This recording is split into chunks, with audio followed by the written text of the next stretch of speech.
Под воздействием солнечного тепла вода с поверхности озер, рек, морей, океанов и ручьев испаряется, превращается в пар.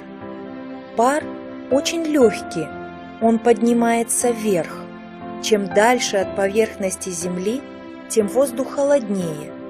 Высоко над землей пар снова превращается в мельчайшие капельки воды. Вместе они образуют облако. Водяные капельки столь малы, что парят в воздухе. Если становится теплее, облако может совсем исчезнуть, испариться.